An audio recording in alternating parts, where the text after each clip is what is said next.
Hello, and welcome to another book review with Emma. So today I am reviewing Chain of Gold by Cassandra Clare. It is the first one in the series For the Last Hours, which is a sequel to a prequel in...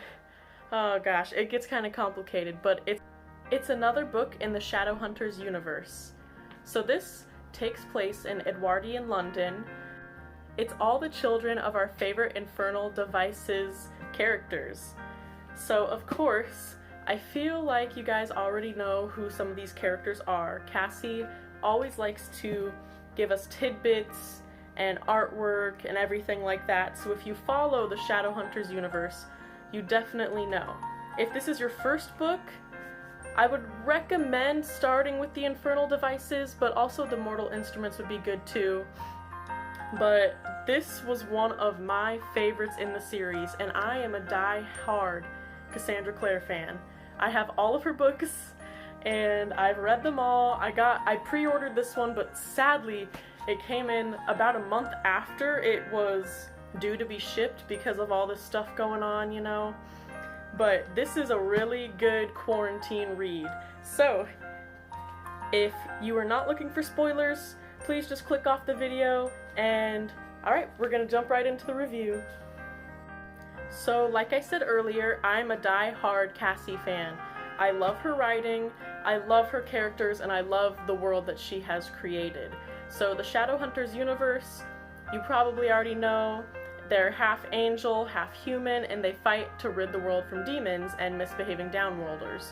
So there's a lot of politics, there's the Clave, there's of course lots and lots of romance, and there's so much fighting, and there's a lot of supernatural creatures, which I really like. So this book really focuses on the children and intertwines all the families. So it follows the Herondale family, who is right now the leaders of the London Institute with Tessa and Will, and then their children, James and Lucy, and the love interests. So there's Cordelia Carstairs, there's Matthew Fairchild, there's some other Fairchilds. We hate Charles, FYI. There's Alistar Carstairs, who a lot of people in the book hate, but I really want him to be redeemed. I really like him. There's the Merry Thieves, which is James, Matthew, Christopher, and Thomas. And then Anna Lightwood kind of comes in there. She's a boss. She's really awesome. I love how Cassie has written her. And I love how a lot of other authors don't really include LGBT in their, like, historical writing. But we have this boss-ass Anna Lightwood, and she's so good. And then Matthew is bisexual as well, and he's actually, he's my favorite character. I just love him. He's so precious. And if you haven't read Ghosts of the Shadow Market, there's a really good story in there about him, the first one. And you get to learn a lot about why he acts how he acts, and like what his values are. So as I said earlier, this book is great to read while you're in quarantine, because that happens in this book. I don't know if this was planned or what the heck was happening, but this book has a lot of disease, quarantine, all this stuff, and fear. And I think reading it in the times that we're in right now is really powerful, because you see how they get through things and the hope that they have, but also the struggles, and makes me not feel as alone when I'm worried and stressed out about what's going on right now, because even the magical shadow hunters have to deal with this same problem in Edwardian London. So about the book, this is actually my favorite one that she's written so far, because I love the dynamic between the characters. There's so many characters and more main characters than she's had before, and the Merry Thieves, they really bring attention because each one of them has a certain attribute that like ties them all together. And then there's Grace Blackthorn, who we all hate, but she adds this terrible evil dynamic. Each trilogy or everything has this major villain in it. It was Valentine, Sebastian, the Cohort, and a bunch of other random evil people, in this one has Grace and Tatiana Blackthorne, and also James's grandfather, who they find out who it is in this book, who Tessa's dad is. And that's a big movement in this book, but it really doesn't happen until the very end. And I wish we had a little bit more in there, because I want to know about what James can do. So James and Lucy, they both inherited some special powers. At first I thought Lucy was just normal, which I was sad about that, but no. She is the ghost queen, the queen of ghosts. And I really ship her with Jesse Blackthorne, so please, yes. And there's a really good dynamic between who tells who what secrets, and what secrets people don't even know yet, which, it's just full of drama. This is the young adult drama book. Plus it's got a little bit of fighting in there. One thing I really wish I got to see more of is Cordelia in action, because she has Cortana, one of the 3 blades made by Waylon the Smith, the most powerful, like, blacksmith ever, and we didn't really get to see her defeat a bunch of monsters or anything. We got to see her do, like, a bit, and when she followed James into the Shadow Realm, that was really cool, but again, it happened all at the very end, and I think it's just because the characters are pretty young right now, and I know the next books are just gonna get more and more intense, because that's what Cassie does. But the ending, that's what I want to spend the majority of this unpacking, because I'm still mad. Not mad at her, I'm just frustrated because I wanted my beautiful characters that I love to get a happier ending in this book, especially since I read this in 3 days and I was like, what? No. So James, after getting the bracelet put back on him by Grace, that evil bracelet that I don't know what the heck it still does, some sort of love, like forced love bracelet, I don't know. Grace captured him again, did that, and he goes and burns down Blackthorn Manor. And Cordelia, to save him, says they were sleeping together, and he couldn't have been burning down the manor if they were together all night, which in these times, that is a terrible thing for a lady to admit. She is basically signing her life away. She'll never get married. And so James is like, wait, Cordelia, no. Secretly, when I have the bracelet off, I love you. But right now, let's just get married and pretend it's fake, and pretend it's real, but it's actually fake because he has the bracelet on. And it was so frustrating because Cordelia loves him so much, and you just know it. And they have that spark, but Grace Blackthorne is spoiling everything. I know I shouldn't blame her for everything. She's had a bad life, but that should not take away someone's free will. She's doing that, which makes her one of the most evil characters, probably right next to Sebastian, because he even was a victim himself, but we'll get into all that some other time. So there's this marriage now. It's all over again, the will, the self-destructive Arendelle behavior, and it's going to burn everything down. Thank God Magnus is there, or else everything would be ruined, I just know it. But my poor Matthew, he has fallen for Cordelia, and it's really obvious because he doesn't give his heart away very often, and at the very end he's like, I'm so mad, like they're getting married, but I love her, and James doesn't. He would never do that to James, but I think Matthew does have a little bit of a selfish side to him, so I want to see that come out. I want to see what happens with them.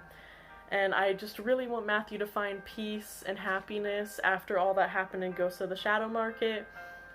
But there's that, and then also Matthew lets it out on Alistair Carstairs, who really does not deserve this hate. He's trying to get his redemption.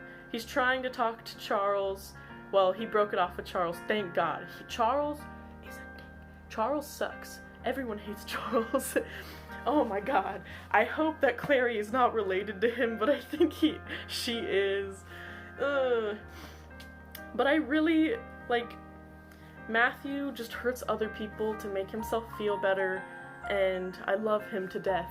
But what he said to Alistar made him run away crying in this tough boy act is falling apart, and we all know that he really is struggling since he is gay in these times, and I'm really thankful that the book was so thick. It's like, what, 600, 700 pages? Because I needed that. I'm so bored during this quarantine that this saved me. So yeah, I really enjoy how Cassie can flip between different narrators and who it's focusing on, because there are a lot of secrets in this book, and there's a lot of things that the characters don't know about each other yet, and they're gonna find out. It's all gonna come crashing down in one of Cassie's heart-wrenching finales for this series. If you're new to Cassie's writing, you will know soon enough that she jerks your heart around and throws it around the floor, but also lifts it up and nurtures it and helps it. She really has a great imagination and creates the world perfectly, and there's no hiccups. Like, I really enjoy how it goes between narrators, and she chose so many different time periods, and there's even immortals that are continuing through many of the books, which that's just really fun to see. Magnus and Tessa all throughout all these books, always helping out, always being the kind selves or the crazy selves and glittery selves that they are, and just always seeing how love can conquer all, but it's gonna go through a beating first. Okay, my two favorite parts of the book, I have to say probably number one is when Cordelia took Cortana and cut through the doorway to the Shadow Realm, or Shadow Dimension, and saved James. That was the best part ever. To see how much that she cares about him and how strong it makes her, and how thankful he is to have someone like to share this secret with about his grandfather and the powers that he has. And so that was just really cool. Especially, I did not know that Cortana could cut through dimensions. That's gonna bring out some new... That's sure to come back later on. I just know that. And my second favorite part, it's probably gonna be a tie between when they go to Hell Rule and they're in the Whispering Room, James and Cordelia, and of course I'm a romantic, so they finally like feel the spark between them ignite, and they kiss, and it's just such a hot fire, and then Matthew comes in and cuts it off. But it's like, oh, finally, the breakthrough, yes, we needed that. But also I really enjoyed the flashback when James got sick and Cordelia had to take care of him, and just how we got to see their friendship grow. I really enjoyed the flashbacks in here, even though sometimes I was like, dang it, I just want to know what's happening right now. But I think they're good placement and a good length. Like, they aren't boring, because that's a really good story to show us that Cordelia has cared about him for so long. And he cared about her then too, but he has the dumb bracelet on.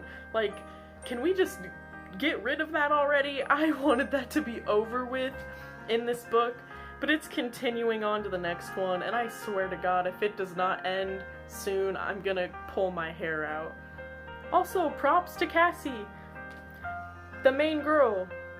Everyone's been just ranting, she is brown. She is not the white, know-it-all, like, American girl. She is from Persia. She's half Persian with this beautiful red hair and this tanned skin. And there's so many characters that are LGBT. There's so many of them, and we get to see how they live in this time and how it's not a bad thing. And she really emphasizes that people are equal and different, but there's still problems, and we can all work together to overcome them all together. And I think Cassie's taking a great step in the right direction for young adult literature. So, overall, Chain of Gold, one of my favorite in the Shadowhunters universe, and I love all the characters. They're just so amazing. She writes them beautifully, and I love the new powers that we get to see in James and Lucy, and the romance and the evil bracelet. No, I hate that part, but it works well.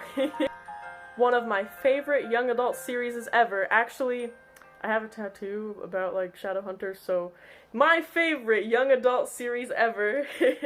Go and read this. Get it as soon as you can. It's perfect for during quarantine, and it'll make you feel better and also hate yourself at the very end. But that's what Cassie does.